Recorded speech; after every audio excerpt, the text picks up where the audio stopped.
Most new wholesalers are taught to find motivated sellers the hard way, cold calling thousands of people, text blasting lists, spending weeks putting up bandit signs, driving around aimlessly looking for ugly houses, and honestly, that's why a lot of people quit in this business before they ever get their first deal. Because they're spending all of their time talking to people who never actually wanted to sell in the first place. I've wholesaled over 600 houses, and one of the biggest realizations I've had is this: the best deals usually come from sellers who are already looking for you. When people get into wholesaling, they're usually told to start pulling lists. Foreclosures, probate, tax delinquent properties, tired landlords, driving for dollars. And listen, those methods can work, but understand what you're actually doing. You're interrupting people. You're calling someone during dinner asking if they want to sell a house they weren't even thinking about selling that day. So now your job becomes convincing instead of solving. That's why conversion rates are low and why beginners burn out fast. Not to mention that more than half of the numbers you're dialing are bad phone numbers. You're chasing motivation instead of finding it. And don't get me wrong, you can absolutely find deals doing these things, but it can take months or even years to get your first deal. And some wholesalers give up long before they get that first deal since it's such a grind. The good news is there's a better way. So where do highly motivated sellers actually come from? The most motivated sellers today usually come from web searches.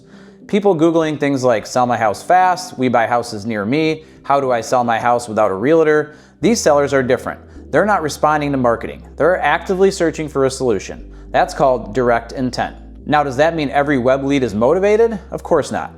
Some people are just researching. Some people get multiple offers. Some are shopping companies. But many of them are ready to make a decision quickly. And sometimes the deal literally goes to the investor who responds first and presents a reasonable solution. There are hundreds of reasons why someone sells at a discount: divorce, relocation, repairs, inherited properties, landlord burnout. And at the end of the day, the reason doesn't really matter. What matters is that you're talking to people who already want to sell. Now I want to talk to the new wholesaler watching this thinking, okay Ryan, that sounds great, but PPC and inbound leads cost money. And you're right, inbound marketing works extremely well, but it's not free. You might need $3,000 to $5,000 a month to run paid marketing consistently. So what should you do if you're starting from zero? Focus on getting your first 1 or 2 deals closed using side hustle-based strategies. Working your local market, networking with investors and realtors, calling agents about listed properties that have been sitting, partnering or JVing deals with experienced wholesalers, building relationships with buyers. You don't need a perfect business just yet. You need momentum. Because once you close that first deal or first 2 deals, now you have capital. And the smartest thing you can do is reinvest that money into marketing channels that bring sellers directly to you. And that's when this business really starts to change. Another mistake I see beginners make is waiting too long to launch a website. Even if you're brand new, you should get a website live as soon as possible. It doesn't have to be perfect, just come up with a company name and start the site.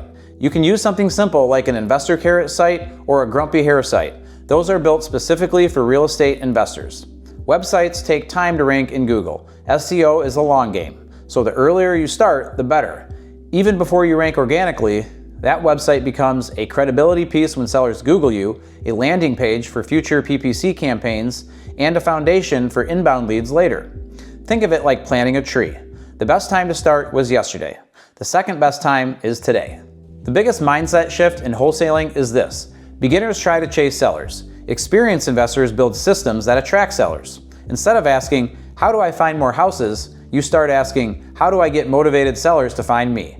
That's when your conversations improve. That's when your conversion improves. And that's when your business becomes predictable. If you want to learn how we generate inbound leads, structure real deals, and actually build a wholesaling business step by step, join my private Facebook group below. We talk about real strategies, real deals, and what's actually working right now. I'll see you inside.